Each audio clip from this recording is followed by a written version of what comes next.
Nós agradecemos a todos os integrantes, então, desta primeira mesa, sobre a reforma do Sistema Constitucional Tributário Brasileiro, modernização e efetividade. E, de imediato, nós já vamos passar para o segundo tema, que é o Pacto Federativo e a reforma tributária na visão dos Estados. Então, para este tema, nós, neste momento, convidamos, então, ao palco os presidentes de mesa, Gustavo Cipolatti, advogado, procurador do Estado do Espírito Santo, mestre pela FDC, doutorando pela FDV, presidente da Comissão de Direito Tributário da OAB Espírito Santo, Álvaro Augusto Laufe Machado, advogado, doutorando em Direito pela PUC São Paulo, conselheiro do Conselho de Recursos Fiscais do município de Vitória, o nosso palestrante, Rodrigo Francisco de Paula, procurador-geral do Estado do Espírito Santo, doutor em Direito pela FDV, e os debatedores. Erfen José Ribeiro Santos, advogado, procurador do Estado do Espírito Santo. Sérgio Pereira Ricardo, subsecretário da Fazenda, Secretaria do Estado do Espírito Santo. E Leonardo Carvalho, advogado, procurador do Estado e conselheiro estadual da OAB Espírito Santo. Seguiremos com a mesma dinâmica anterior, considerações iniciais dos presidentes de mesa, palestrante e depois contribuições finais. Com a palavra, então, neste momento, doutor Gustavo Cipolatti. Bom dia a todos. Vou iniciar aqui cumprimentando o nosso procurador-geral, amigo de longa data, conheço o doutor Rodrigo há aproximadamente 20 anos, talvez um pouco mais. Não é porque eu estou na presença dele, porque falar mal a gente só deve falar pelas costas, né, não é educado, mas tem realizado um excelente trabalho à frente da nossa Procuradoria. Gostaria também de cumprimentar o doutor Erfen Ribeiro, referência na PGE, pessoa também de grande capacidade, de história, com quem eu muito aprendi, estou sempre aprendendo. É quase uma mesa de procuradores, né? O doutor Leonardo Carvalho está ali com a gente na OAB, na gestão, há 10 anos participando da Comissão de Prerrogativas, então, assim, vem doando o sangue dele ali dentro da ordem em prol da advocacia e da sociedade. Dr. Álvaro, que é o vice-presidente da Comissão de Direito Tributário aqui da OAB Espírito Santo, com quem aí tem me ajudado muito no dia a dia ali da comissão, e o doutor Sérgio Ricardo, que é o subsecretário aqui da Fazenda do Espírito Santo, que é quem entende dos números e vai poder dar a contribuição dele nessa parte real das contas. Eu tenho que fazer também um agradecimento, esse agradecimento já foi feito pelo Alessandro, pelos demais que aqui passaram, ao Conselho Federal. No dia de ontem, o nosso secretário adjunto, doutor Ari, ele deu uma palestra excelente e ele foi um dos responsáveis aí pela grande vitória que a advocacia toda teve relacionada à questão da criminalização da violação das prerrogativas. Foi um trabalho muito bem feito, uma alegria, uma conquista muito grande para a advocacia nacional. Também agradecer a presença aí e mencionar a presença, que foi um nome que todas as noites foi mencionado na comissão, no grupo aí de coordenação do evento, que é do nosso diretor nacional também, do Noronha, quem é que nos ajudou e viabilizou, por parte da OAB Federal, a realização desse acontecimento no dia de hoje. Muito difícil a gente conseguir levantar recursos. A Comissão de Direito Tributário aqui trabalhou de forma árdua, o trabalho é um trabalho voluntário. Eu tenho que destacar para todos os presentes que hoje a OAB Espírito Santo ela conta com 980 advogados prestando um serviço, e é um trabalho voluntário ali dentro. Aqueles que não prestam, eu convido-os a participar. Já tenho aí quase 20 anos de advocacia, mas estou participando pela primeira vez e tem sido um aprendizado e um crescimento muito grande. Eu acho isso de extrema importância. E destacar que o evento e o tema que está sendo realizado e idealizado no dia de hoje, ele tem um propósito muito nobre, A OAB ela exerce um serviço público, nós estamos aqui numa função pública.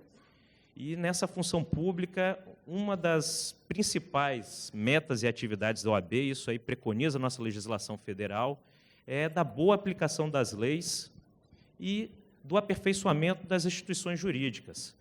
Não precisa de reforma, não precisa de mudar texto. A gente vê qual é a dificuldade hoje em dia, até pela própria oscilação do judiciário, em relação ao que é o direito, o que é o direito tributário, as modificações que são feitas, as interpretações, ora pró-contribuinte, ora contra-contribuinte, ora pró-fazenda. Então, um próprio texto, a gente vê que ele não tem um significado que se mantém no curso do tempo. Há tempo foi superada aí aquela visão ontológica de mundo, e a gente vive numa sociedade aí retórica, como bem diz o professor Adeodato, né? Então, é essencial essa participação da OAB. A OAB tem uma representatividade dentro da sociedade, que ela agrega todos os polos opostos. Nós temos aqui representantes das indústrias, como muito bem destacado aí pelo Nader, tem essa questão da justiça social. Nós temos aqui o Estado sendo representado, o município, o setor produtivo. Então, precisa de alguém que tenha toda essa coletividade dentro, para poder aí a gente estar criando um discurso, estar tendo entendimento, em tempo aí de polarização política, de tanto sofrimento que o nosso país vem passando, a construção de um projeto ela se faz essencial, e a OAB ela tem papel fundamental na criação desse ambiente de debate e de diálogo. É o que a gente está tentando fazer aqui. O evento foi idealizado com a parte acadêmica, que especializada, importante aí na vida de todos nós que estudamos de direito tributário, o professor Roque, tem a professora Alina, a professora Vanessa, que vem trazendo essa visão, mas temos a visão do Estado, temos a visão do município, temos a visão do setor produtivo e temos também a própria comunidade política para estar participando desse diálogo e que esse diálogo aqui hoje ele venha a ser produtivo numa postura que deva ser adotada pela OAB. A OAB ela tem que criar um posicionamento em relação à reforma tributária, ela tem que criar conceitos, porque isso vai fazer a diferença mais à frente na concatenação desses projetos aí que estão sendo discutidos. Então, agradeço a presença de todos, me desculpe aí alongar, mas é algo que a gente sente o dever de estar fazendo aqui pela oportunidade que todos nós estamos tendo. Passo a palavra aqui para o nosso ilustre procurador-geral.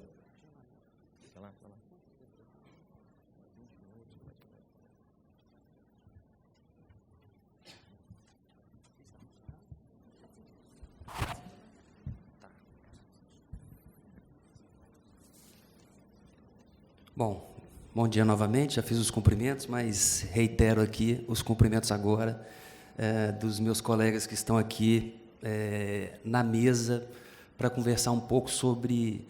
Seria muito pretensão minha falar da visão dos estados, mas eu já iniciaria esclarecendo o porquê de abordar a temática da reforma tributária sob essa perspectiva. No Colégio de Procuradores Gerais dos Estados, na reunião que fizemos há coisa de um mês, mais ou menos, nós decidimos, então, os Procuradores Gerais dos Estados e do Distrito Federal, montar uma comissão para acompanhar e subsidiar, digamos assim, o posicionamento dos governadores dos estados e do Distrito Federal acerca da reforma tributária. Então, integram essa comissão eu, pelo Espírito Santo, Rio Grande do Sul, Mato Grosso do Sul, Pernambuco e Piauí. Então, os procuradores gerais dessas 5 unidades da federação, nós estamos incumbidos de coletar as impressões sobre a reforma tributária e assessorar juridicamente os governadores no Fórum de Governadores que tem se reunido periodicamente em Brasília. Paralelamente a esse trabalho, os secretários estaduais de Fazenda, pelo CONCEFAZ, Conselho de Secretários de Fazenda, também vêm fazendo esse assessoramento aos governadores dos estados, mas eu diria que são visões complementares. Os procuradores, nós procuradores, temos uma preocupação muito grande com as reformas no que diz respeito ao Pacto Federativo e uma possível perda de autonomia dos estados da federação. Então, é esse olhar que nós estamos tendo com as propostas de reforma tributária, Além das duas já em tramitação, agora em agosto, mais uma foi apresentada na Câmara dos Deputados, encabeçada pelo deputado Luiz Miranda, é a PEC 128 de 19. Ela, segundo a justificativa apresentada, ela parte da PEC 45, mas acrescenta o IMF. Então, esse que até então o tributo impronunciável, agora ele já está formalizado como proposta no Congresso Nacional. E eu falava aqui há pouco, a reforma tributária, nós temos aí, em torno dessas palavras pouco consenso. É claro que quanto mais vaga e ambígua for a palavra, mais fácil alcançar um consenso. Então, se falarmos aqui quem é a favor da reforma tributária, quem é a favor da erradicação da pobreza, quem é a favor do combate à corrupção, os consensos seriam muito fáceis. Mas quando a gente desce nas minúcias, no como fazer, aí fica muito difícil.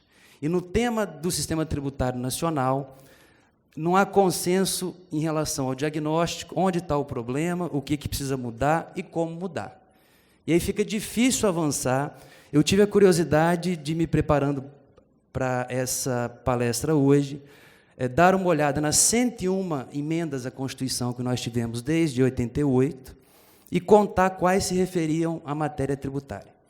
Várias delas com o nome de reforma tributária, mas me parece que nenhuma delas fez uma reforma tributária, a não ser, como disse mais cedo aqui o professor Eduardo Maneira, a famosa Emenda Constitucional 18 de 65, que organizou o sistema tributário nacional. Mas dessas emendas, eu peguei a justificativa da primeira, a Emenda Constitucional 3 de 93, que tinha, digamos assim, uma proposta ousada. Então, inicio o texto da justificativa da PEC, que resultou na Emenda 3. Partilhando das preocupações gerais com as disfunções, distorções e imperfeições do atual sistema tributário nacional, trazemos à consideração da Câmara a presente proposta de emenda à Constituição, que tem por objetivos primordiais. Então, lá em 93, quais eram os objetivos da, então, reforma tributária? Redução do elenco de tributos, equânime distribuição da carga tributária, simplificação do processo de imposição, arrecadação e fiscalização, estabilização do sistema, inversão da tendência de incidência, com aumento dos impostos diretos e redução dos indiretos, ampliação de garantias de recebimento de créditos tributários vencidos. Vejam que fracassamos. O que essa emenda constitucional fez, basicamente, criou o IPMF.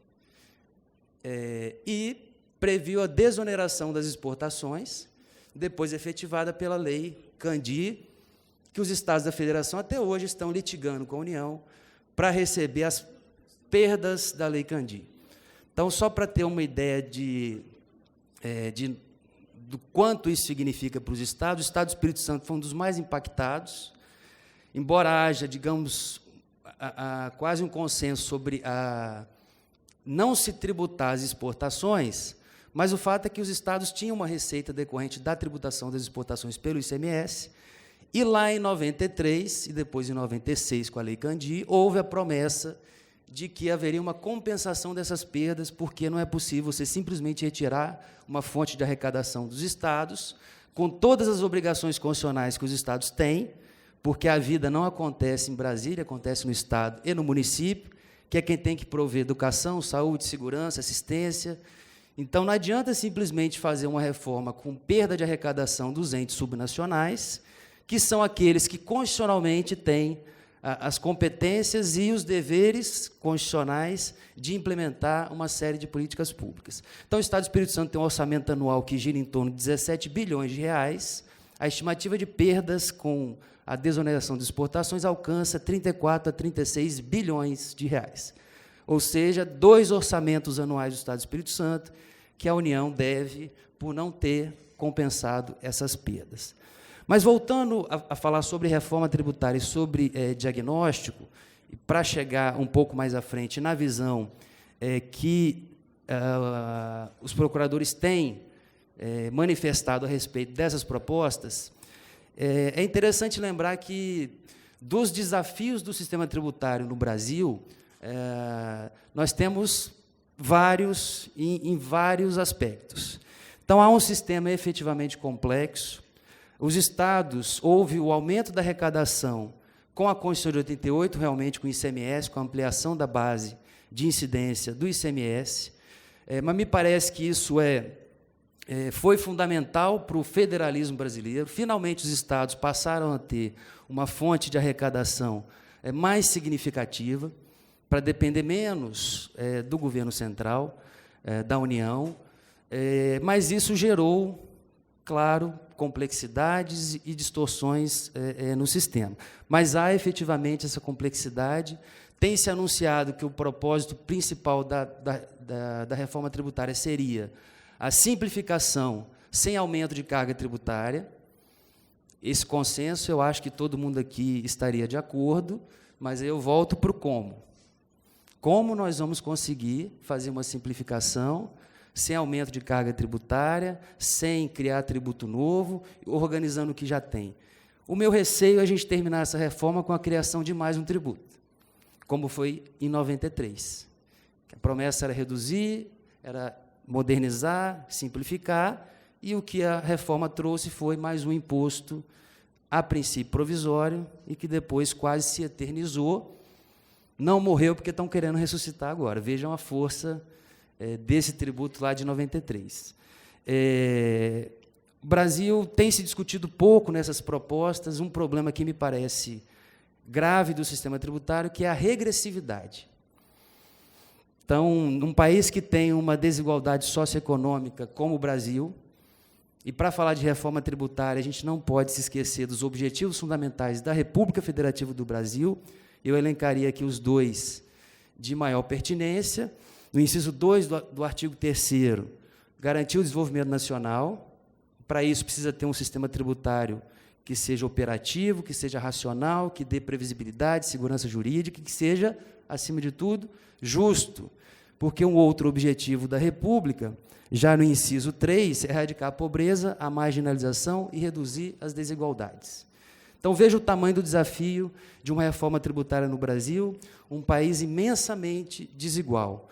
Só para se ter também um dado de referência, saiu uma reportagem na semana passada no Estadão, na faixa salarial de $250 mil a $1,5 milhão ano, o Brasil, dos países mais ricos do mundo, G7, e dos BRICS também, é o que menos tributa proporcionalmente à renda. Em média, aqui, um rico com essa faixa salarial paga 32% a menos de imposto sobre a renda do que nesses outros países. Então, o Brasil tributa muito mal a renda, porque não faz a progressividade que está prevista na Constituição. Não precisa de reforma, não precisa de nada. Só precisa operacionalizar o imposto sobre a renda para que ele alcance a finalidade constitucional da progressividade. Que existem outros tributos também. IPTU alcançou a progressividade na Constituição, o próprio ITR. Então, isso não precisa de reforma constitucional e enfrentaria esse problema, que é um problema grave, da regressividade da tributação no Brasil. Ou seja, quem tem menos renda, proporcionalmente, paga mais tributo do que quem tem mais renda. Isso, ao que parece, nas propostas que estão em discussão, no IBS, por exemplo, não que esse tema não tenha sido tratado, mas a solução apresentada seria fazer uma distribuição depois, uma transferência de renda, via os benefícios que já existem, que já estão implantados, como Bolsa Família, por exemplo. Eu tenho minhas dúvidas se isso realmente seria suficiente ou mesmo eficiente para essa finalidade. Outra coisa que é importante destacar, eu acho que esse é o debate fundamental a ser feito, o Brasil precisa enfrentar realmente a questão do federalismo fiscal. Então, a União ela existe em favor dos estados e dos municípios. Eu acho que esse amadurecimento do federalismo, a oportunidade na discussão da reforma tributária. Isso é essencial para esse debate ser feito. Então, quando no artigo 1º, a União está lá em letra minúscula, porque o que constitui o Estado brasileiro é a união indissolúvel dos estados e dos municípios da federação. Então, necessariamente, a reforma tributária, na visão dos estados, precisa aprimorar a autonomia dos estados no que diz respeito à tributação. Então, criar um imposto sobre bens e serviços, como essa proposta, isso é importante desde que não se perca a autonomia dos estados. E aí eu já inicio, numa das PECs, a ideia seria transformar esse imposto num tributo federal. Eu já diria que, de partida, ele nasce inconstitucional. Mas, na PEC que está no Senado, a proposta seria mantê-lo como um tributo estadual e municipal, com autonomia e gestão compartilhada dos estados e dos municípios. Aí me parece que já seria possível ajustar isso ao Pacto Federativo. E lembrando também que, com as transformações da economia, a tributação também precisaria alcançar as novas formas de organização da atividade econômica. Quando se fala em economia em era digital, foi citada aqui a dificuldade da tributação do software, por exemplo, que ora é produto, ora é mercadoria, e agora ora é bem, locação de software. Então, a depender da modelagem econômica do desenvolvimento dessa atividade, a tributação pode ser uma, pode ser outra, pode não ser nenhuma. Então, locação de bens, por exemplo, está numa espécie de área de não incidência de ICMS, de ISS, e a forma como hoje se organiza a economia, isso não faz nenhum sentido. Do ponto de vista jurídico, não há dificuldade nenhuma de defender a não incidência de ICMS, por exemplo, ou de ISS na locação de bens. No discurso jurídico, isso faz muito sentido. Mas, no discurso da política fiscal, não tem nenhum sentido deixar esse tipo de atividade fora do alcance da tributação. Então, sob esse aspecto de unificação da tributação sobre bens e serviços, me parece que é importante esse debate, pela forma como hoje se organiza a economia. Mas temos que tomar cuidado também com os modelos importados. Então, não adianta simplesmente nos inspirarmos na estruturação de um IVA em estados unitários. É muito mais fácil lá, você não tem ente subnacional, não tem que compartilhar isso. Mas existem experiências internacionais interessantes, eu citaria do Canadá, por exemplo, com forma federativa e que tem IVA com gestão, digamos assim, compartilhada, sem perda de autonomia pelas unidades da federação. Então, é preciso encontrar uma solução que, longe de enfraquecer o federalismo no Brasil, fortaleça o federalismo. Essa ideia de que basta repassar parcela da arrecadação para estados e municípios que o federalismo estaria contemplado, isso é muito pouco, basta pela própria realidade que nós temos e o que aconteceu no Brasil. Então, a partir de 88, com a ampliação da base do ICMS, a União, paulatinamente, ela foi migrando o seu esforço de arrecadação para as contribuições, para escapar da partilha com os estados e o Distrito Federal e os municípios. Então, de 88 para frente, a União fez o esforço de arrecadação direcionado para as contribuições. Como as contribuições têm finalidade específica e afetação, criou-se a desvinculação de receitas da União.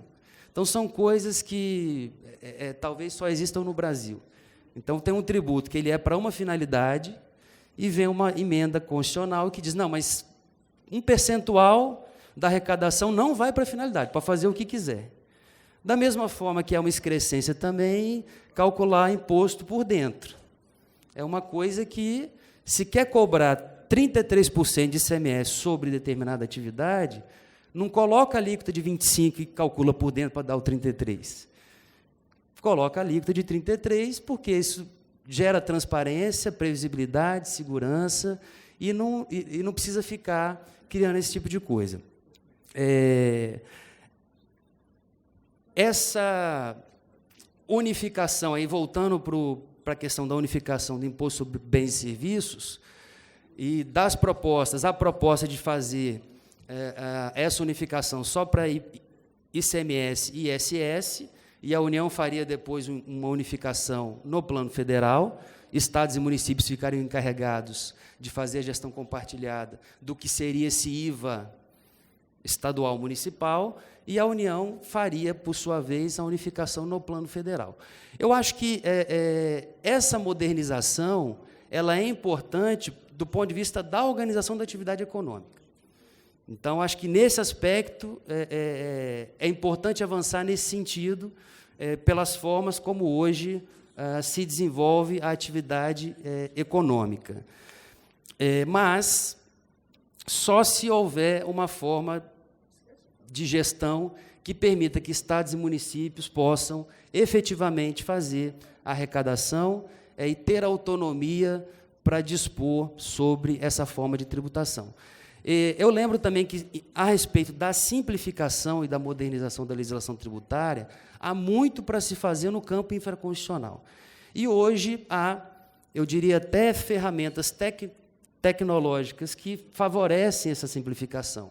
Então, com a escrituração fiscal digital, por exemplo, hoje em dia é muito mais fácil simplificar do que era há tantos anos atrás, que a nota fiscal tinha que ter não sei quantas vias, o carimbo do CNPJ tinha lá o tamanho, qual teria que ser o tamanho do carimbo do CNPJ, a fonte gravada.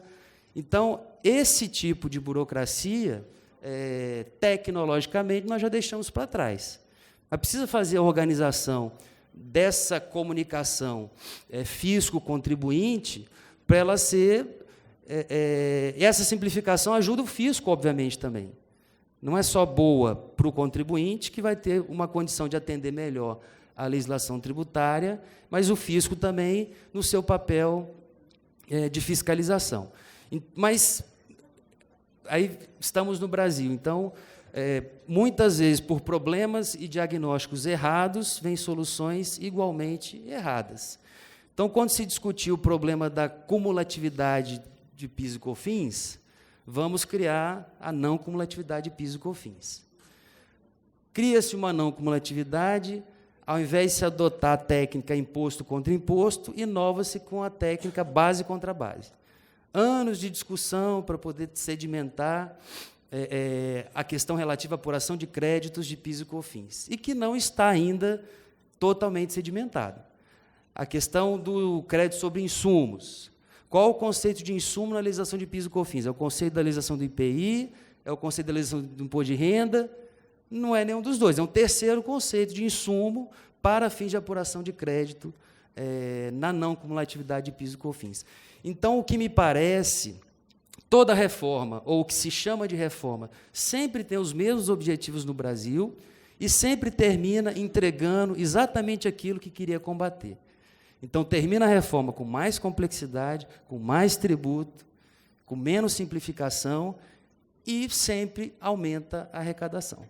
Então, eu acho que esse momento agora é propício para se discutir profundamente uma reforma tributária que seja capaz de atender esses objetivos fundamentais do Estado brasileiro, como eu citei anteriormente aqui, garantir o desenvolvimento socioeconômico e reduzir as desigualdades sociais, regionais, que são gritantes no Brasil. Se nós fizermos qualquer discussão de reforma tributária, perdendo de vista esses objetivos, eu temo que, mais uma vez, o produto a ser entregue com essa discussão será o aumento da carga tributária, o aumento da complexidade e preparem-se para a volta, o retorno do IMF. Então, muito obrigado, fico à disposição para poder participar do debate.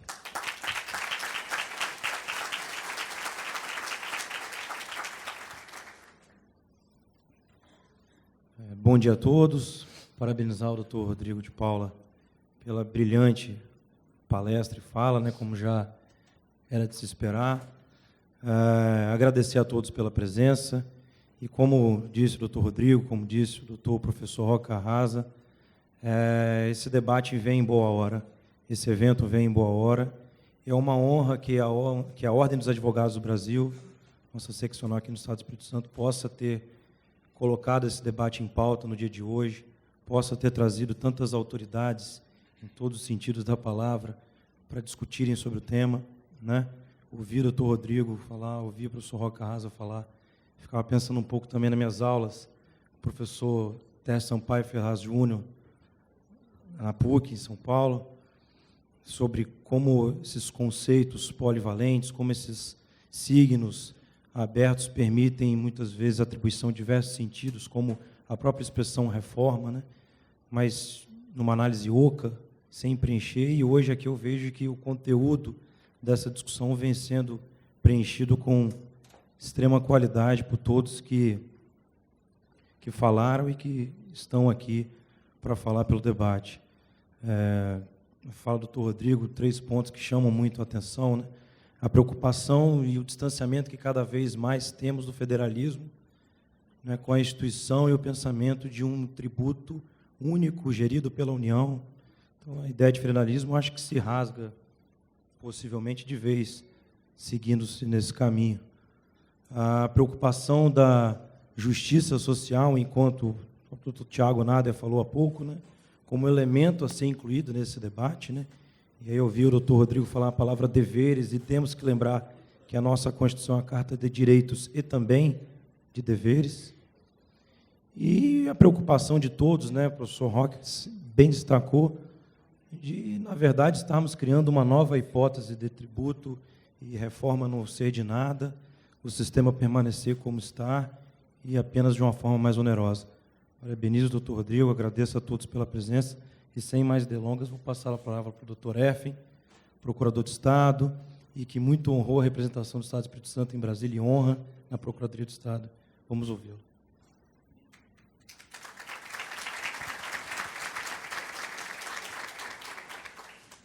Bom dia a todos. Eu quero agradecer à Ordem dos Advogados a oportunidade de estar em Vitória, num debate tão profundo, tão importante.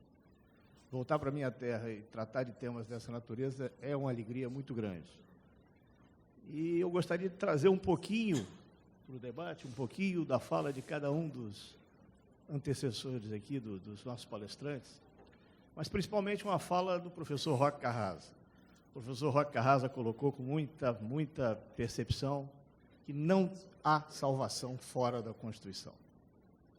E aí alguns palestrantes lembraram o professor Becker, que criou a figura do manicômio judiciário. Semana passada, o Everardo Maciel, antigo secretário da Receita Federal, criou outra expressão. A expressão foi o terraplanismo tributário. Então, nós temos, num ponto, o manicômio judiciário, do tributário, e, no outro ponto, inverso, o terraplanismo. E aqui eu vou trazer a fala do meu colega, Procurador-Geral do Estado, e a preocupação dele com o federalismo. O terraplanismo tributário é um risco à federação. E a federação, como bem colocou o professor Roque Carrasa, o sistema federativo é cláusula pétrea da Constituição, está no parágrafo 4º do artigo 60. Sequer é admitida uma proposta para abolir o sistema federativo.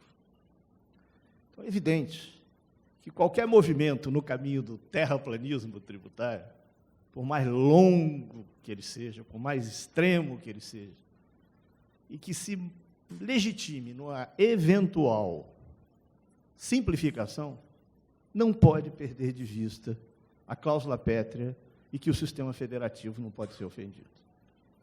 Então, meu caro palestrante, a minha provocação é no sentido de que as nossas discussões aqui, e atento aos meus 2 minutos, elas tenham o cunho de fugir do manicômio, mas não se aproximar do terraplanismo tributário. Defender uma modificação que atente aos interesses da sociedade, que atente aos interesses nacionais, não significa abolir o sistema federativo. Não significa desprover os estados dos meios que eles precisam ter para fazer o bem comum, para fazer acontecer as políticas públicas. A nossa obrigação, enquanto operadores do direito, E veja que coisa nova desse do século XXI. Sempre se discutia sobre a lei posta. Nós estamos discutindo sobre 2 propostas que ainda não foram votadas. É a mágica da informação. Todos temos nos nossos celulares os textos, todos lemos e todos temos oportunidade de debater. Eu acho que isso é muito proveitoso, é muito bom, e eu fico muito feliz de estar aqui em Vitória do Espírito Santo, minha cidade natal, meu estado natal, e ver esse auditório repleto de pessoas interessadas e querendo discutir. Com isso, nós temos a oportunidade de criar uma massa crítica e não nos deixar ser colhidos pelo terraplanismo tributário. Afastar do manicômio e não ser colhido pelo terraplanismo. Essa é a mensagem que eu gostaria de deixar e que submeter ao debate, agradecendo muito a atenção de vocês.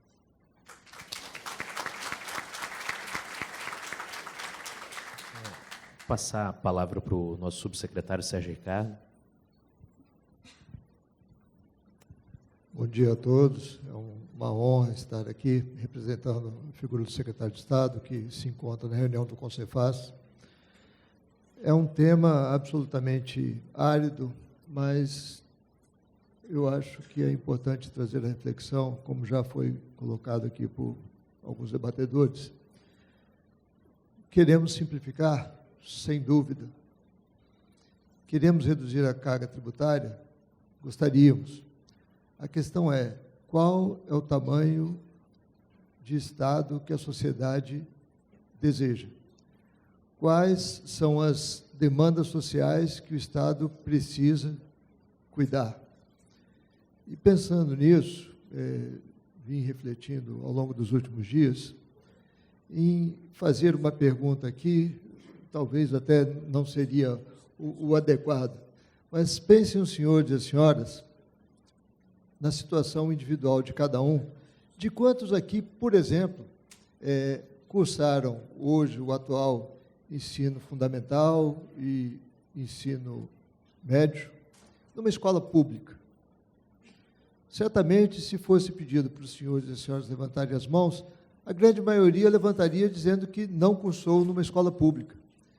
Mas o Estado, ele deveria, minimamente, conceder oportunidades a todos os seus cidadãos, trazendo um ensino de qualidade e uma educação minimamente razoável para os seus cidadãos, e isso depende de arrecadação pública.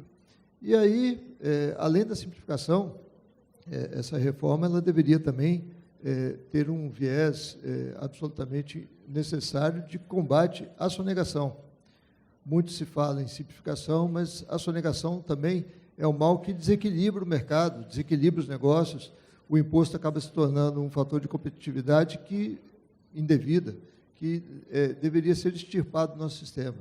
Então, também nessa reforma, se nós adotarmos a questão do crédito financeiro, e aí a gente vai sair do imposto cobrado para o imposto efetivamente recolhido, ele pode ser uma forma de equilibrar, de trazer competitividade para os negócios, de forma tal que o imposto não seja um fator um diferencial na competição. Apenas para comentar, aqui do Estado do Espírito Santo, para aqueles que não conhecem, nós temos um grupo de trabalho chamado GTFAS, em que a Fazenda conversa com a sociedade econômica organizada, Federação das Indústrias, do Comércio, Agricultura, OAB, CRC e dentre tantos outros entes. E ali nós sempre discutimos questões relativas à simplificação. O Estado do Espírito Santo ele tem buscado levar para a sua legislação mecanismos que simplifiquem, e, no caso, como foi comentado por Dr. Ricardo, a questão das multas, elas já estão sendo trabalhadas, já estão sendo adequadas de forma tal que nós tenhamos patamares adequados, os necessários por enquanto, mas mais adequados para combater a sonegação e o descumprimento de obrigações acessórias. Paralelo a isso, conforme o doutor Rodrigo mencionou, nós temos que nos valer também de ferramentas tecnológicas de forma tal a reduzir áreas de litígio. até porque, se nós pensamos no Estado necessário, não podemos ter uma máquina inchada para cuidar do recolhimento de tributo. Isso também pesa para o Estado, porque é custo para a administração tributária. Então, as ferramentas tecnológicas hoje, elas vão permitir, já têm permitido e vão permitir ainda mais, que contribuintes verifiquem eventuais inconsistências e omissões e providenciem a autorregularização, evitando, assim, a abertura de procedimentos fiscais, com lavratura de autoinfração e todo aquele contencioso que os senhores já estão acostumados. Então, penso eu que, para além da reforma, também os Estados eles podem e devem buscar mecanismos de simplificação, de racionalização de procedimentos, de forma tal que tenham a receita tributária que é necessária para a manutenção dos serviços públicos, mas que também não penalizem e não onerem ainda mais a atividade econômica, que é o que efetivamente gera riqueza, gera emprego e propicia uma vida melhor para os cidadãos. Muito obrigado pela presença de todos aqui. Agradecer ao doutor Sérgio Ricardo, passar a palavra para o doutor Leonardo Carvalho. Bom dia a todos. Eu me lembro que ontem eu perguntei ao nosso presidente, Gustavo, o que fazia um debatedor. Aí ele me disse o seguinte, que eu deveria fazer uma crítica construtiva da palestra do Rodrigo. Aí eu pensei, bem, vai ser complicado criticar a palestra do Rodrigo, mas eu vou tentar, né? Ouvindo ele dizer ali, a coisa que mais me tocou foi a questão da desigualdade. Eu me lembro, eu acho que foi em 2017, que eu estava numa reunião de presidente da Associação de Procuradores lá em Belém, e nós ouvimos o Ofir Cavalcante, né, que era o procurador-geral de Belém, falar da questão das desonerações das exportações que ocorreram, né, logo depois da Lei Candir, e como o IDH do Estado dele caiu vertiginosamente a partir desse momento, porque eles perderam muita receita.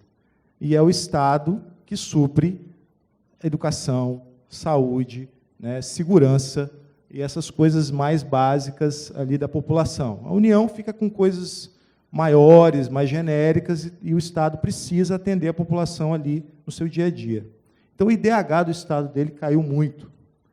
Então, o que eu percebi naquele momento é que o nosso sistema tributário ele induz a desigualdade regional, do jeito que ele é hoje, principalmente com relação à questão das contribuições, porque as contribuições elas são arrecadadas pelo governo federal, né? Então elas geram desigualdade.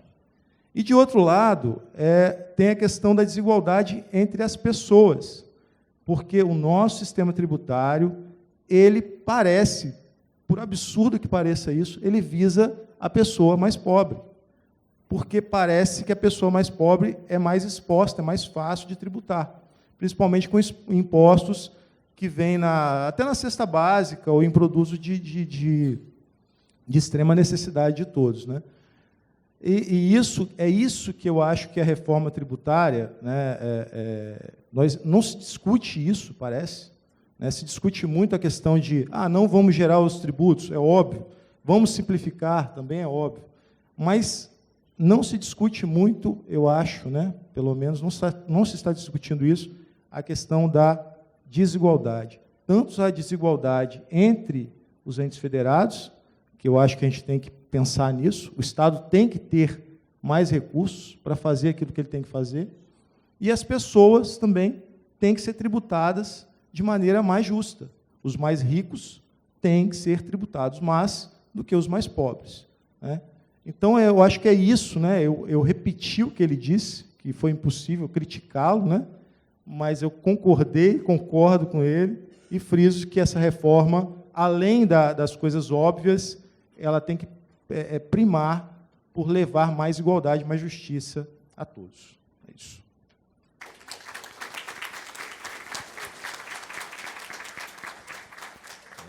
dou por encerrado aqui o painel e, além de assistir a palestra, nós vamos poder aí apreciar a meia do nosso colega Alok, próximo palestrante. Bom dia a todos, hein?